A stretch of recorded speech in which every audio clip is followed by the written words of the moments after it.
Hai, welcome to DTC Dinda Tahir channel.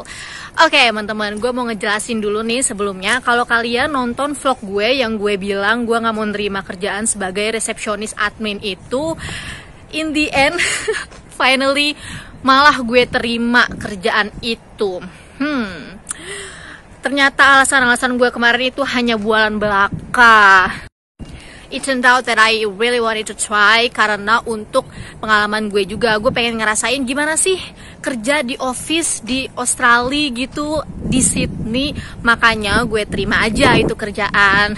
And after a week working there as the receptionist admin something, ternyata gue nggak betah. Tapi sebelum gue keluar, gue bakal nunjukin dulu gimana kerjaannya. Let's check it out. Tapi sebelumnya gue mau kasih tahu dulu nih proses gue bisa diterima sebagai resepsionis admin ini. Jadi gue sebenarnya udah bener-bener nolak kerjaan itu. Gue udah SMS bosnya kalau I'm sorry I can't accept this opportunity because bla bla bla. Gue jelasin tuh peres-peres alasannya. Tapi bosnya itu kayak insisted me on joining the company. Dia bilang ya udah kalau misalkan kayak gitu whatever lah, pokoknya lu join dulu karena resepsionis yang lama udah gue berhentiin, intinya kayak gitu. Terus gue kayak ya udah deh, gue terima dulu. Kalau misalkan gue nggak betah ya gue bisa keluar anytime gitu. Ya udah seperti itu. Jadi gue nggak bohong dong kalau di video sebelumnya gue bilang gue mau nolak, karena emang sejujurnya gue udah nolak, tapi bosnya aja yang kayak maksa gitu. Oke. Lanjut kita lihat gimana kerjaan seorang resepsionis admin.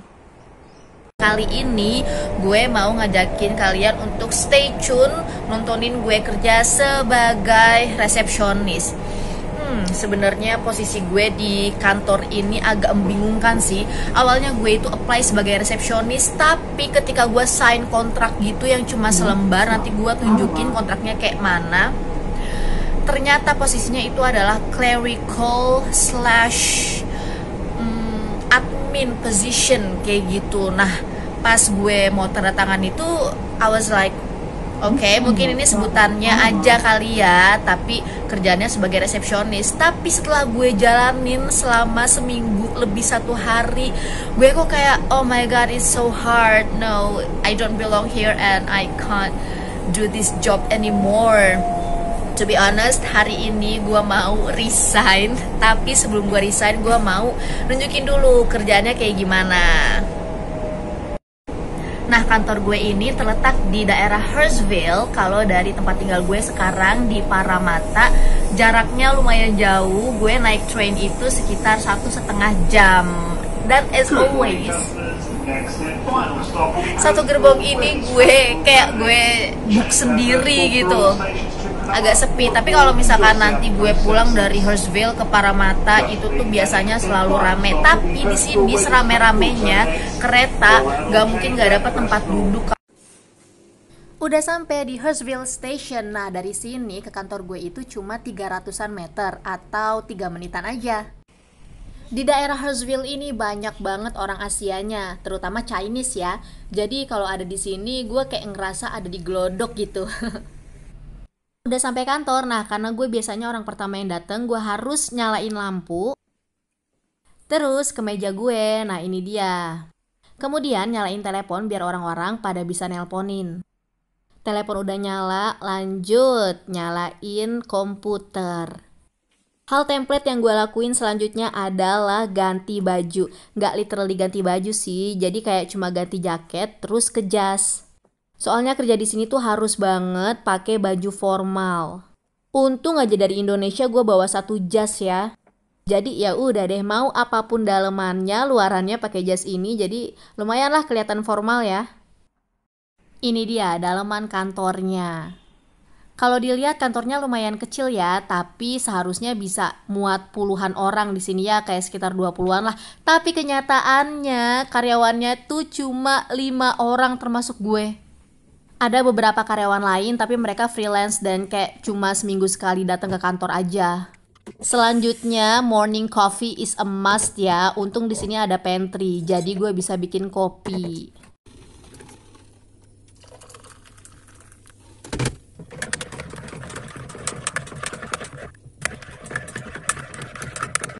Oke, amunisi kopi udah siap, lanjut perang. Pertama-tama gue buka dulu semua software-software yang bakal gue butuhin selama kerja. Karena to be honest, komputer ini sangat-sangat lama. Karena kayak komputer jadul gitu. Nah ini dia catatan gue selama dari hari pertama masuk sampai sekarang. Banyak banget kan, gila. Jadi tiap kerja tuh gue harus nyontek ini. Kalau enggak gue gak bisa kerja. Lanjut rutinitas paginya adalah ngecekin email kantor. Karena banyak banget email penting masuk. Nah, jadi setelah cek email dari yang paling bawah sampai yang paling atas, kalau nggak ada yang penting, gue hapus-hapusin. Kalau ada yang penting dan harus gue print. Setelah itu, ini dia kerjaan gue selanjutnya. Jadi ini bank statementnya perusahaan gitu yang harus gue istilahnya key in alias di input gitu ke sistem. Nah, jadi di sini tuh pakai software gitu. Ada softwarenya, gue namanya nggak tahu. Pokoknya untuk memanage semua data-data keuangan dan juga data-data tenant ataupun ownernya properti, gue harus masukin ke situ satu-satu, dan in the end gue harus namanya mereconcile. Kalau kalian yang udah biasa di bidang akuntansi atau perbankan pasti udah ngerti banget ya reconcile itu apa. Intinya itu harus ngebalancing data yang ada di bank statement ini sama yang ada di sistem. Gue yang gak ada background sama sekali di bidang itu terus harus kerja begitu, kayak oh my god. Jujur Li, dari zaman sekolah dulu, dari SD, SMP, SMA, sampai kuliah, gue paling gak suka yang namanya pelajaran matematika atau semuanya yang berbau-bau hitungan. Makanya dulu gue pengen banget jadi reporter karena gue pikir gak ada hitung-hitungan sama sekali. Gak taunya pas masuk stasiun TV itu, reporter tuh harus bikin settlement keuangan karena reporter lah yang megang uang liputan. Nah sekarang ketika gue udah get out of reporter world lah istilahnya, gue harus masuk ke dunia itu lagi. Sebenarnya di sini nggak yang harus hitung-hitungan berat gimana-gimana gitu ya, tapi tetap aja ini berhubungan sama angka, terus gue harus teliti banget. Kalau ada salah input dikit, nggak balance, gue disalahin. Oke, kerja dulu sebelum ketahuan ada yang ngeliat kalau gue dari tadi ngonten. Nah ini gue harus bener-bener fokus ngeliatin tuh angka-angka, keriting-keriting, terus masukin satu-satu ke sistem. Sebenarnya nggak susah, cuma butuh high concentration banget sih. Kalau bengong dikit, ambiar. Good morning, Stacey Roseville.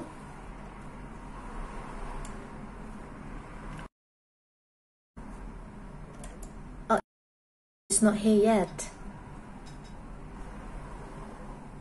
Yeah, no, she won't come today. She will come tomorrow. Oh, okay. Then, yeah, I'm Jin. Oh, yes. Yeah. I told Yolanda to check it, but she was busy yesterday. She said she is gonna check it today.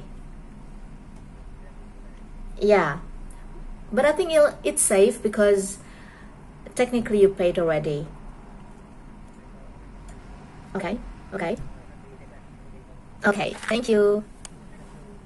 Mhm. Yes, exactly. Yeah, everything's alright. You're welcome. Have a good day. Bye.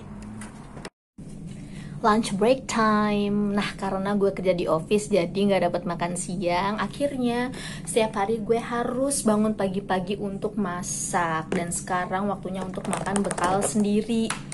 Kenapa gue bawa bekal? Karena makan di luar itu cukup mahal ya. Jadi untuk pengiritan dan to be honest gue juga males keluar nyari makan gitu.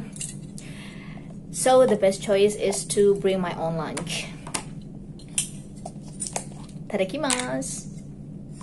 Oh ya, kalau di kontrak gue dapet jatah makan siang itu sekitar 40 menit. Tapi waktu itu atasan gue pernah ngomong kalau gue dapat jatah makan siang itu 45 sampai 50 menit.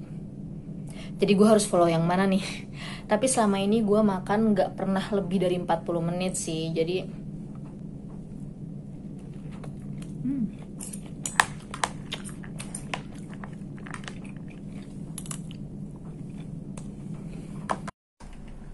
Dan salah satu pertimbangan gue yang paling besar adalah masalah gaji nih teman-teman. Kan gue pernah share ya, gaji seorang kitchen hand itu berapa besarnya. Kalau yang lagi gue jalanin sekarang, kitchen hand itu rate-nya sejam itu $22. Nah dalam satu hari gue bisa kerja selama 6-7 jam. Jadi hitung aja tuh, sehari kalau gue jadi kitchen hand gue dapat berapa.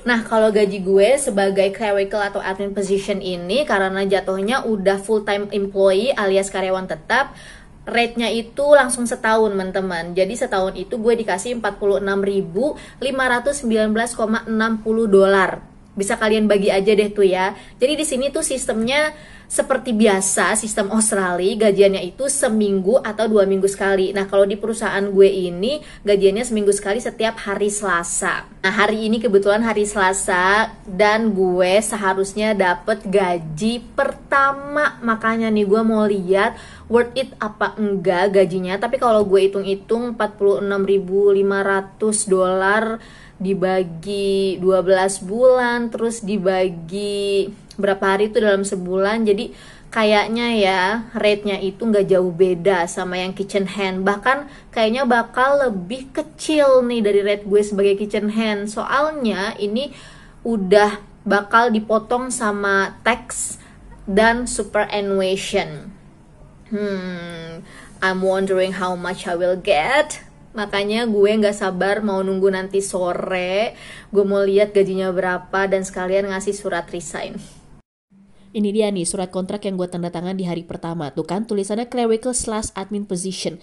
Kok kayak 2 job yang berbeda di satu lembar kontrak gitu. Dan kenyataannya juga gitu kerjaannya.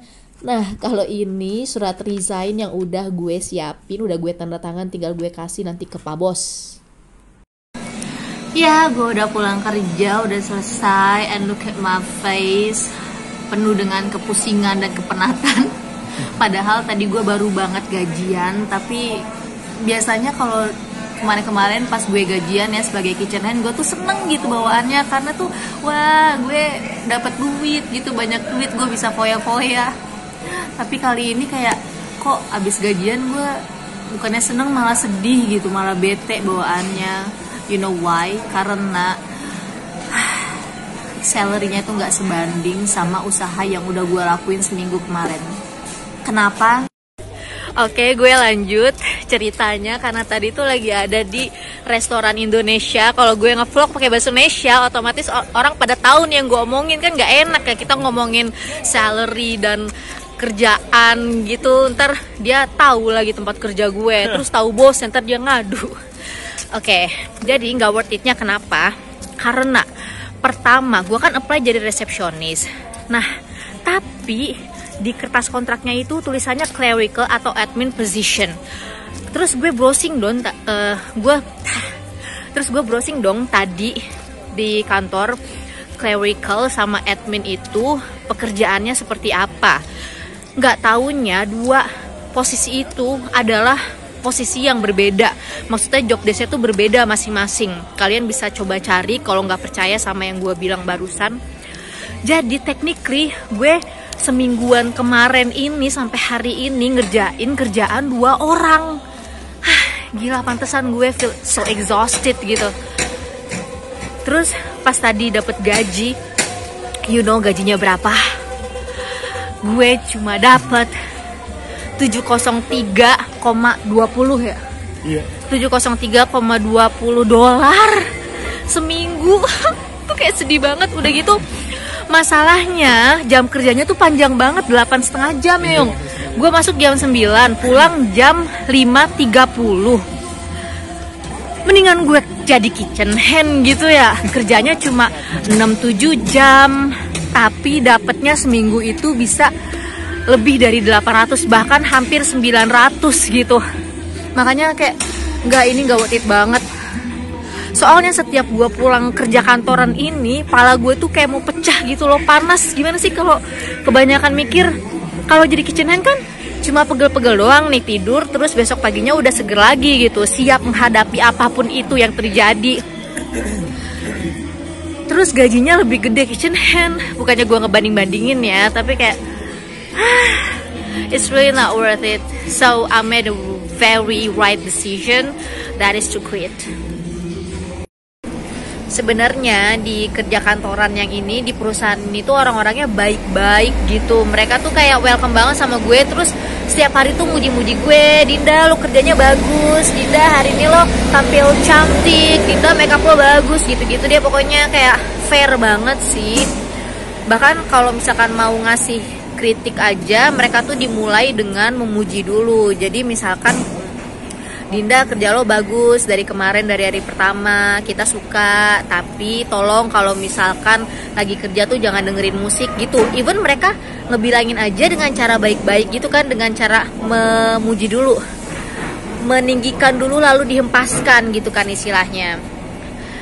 Tapi sayangnya di saat gue cocok sama orang-orangnya, saat ya gue nyaman gitu sama perlakuan mereka terhadap gue, tapi gue nggak nyaman sama kerjaannya. Kayaknya pekerjaan itu cocok untuk manusia satu ini nih. Karena kerjaan yang gue kerjain di kantor itu adalah kerjaannya si Aldi waktu di Indonesia. Alias admin.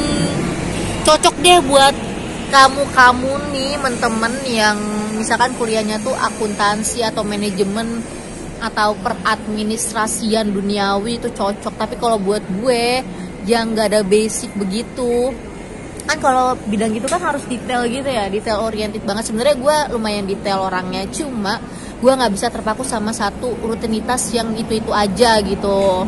Pokoknya kalau bidang di kantor gue sekarang ini, peradministrasian itu kan pakai ilmu pasti ya. Jadi kalau misalkan bos mau kita menghasilkan A, ya caranya cuma satu gitu, nggak bisa belok kiri belok kanan, harus lurus gitu loh. Ngerti kan temen-temen yang gue omongin ya? Gue harap lo ngerti deh apa yang gue rasain dan apa yang gue omongin gitu.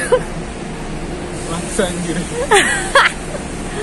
Ya udah cukup belum ya? Kalau misalkan masih ada pertanyaan seputar informasi-informasi yang menurut kalian kurang gue sampein di vlog kali ini, bisa kalian komen aja, nanti gue balesin satu-satu atau gue jadiin konten di video selanjutnya.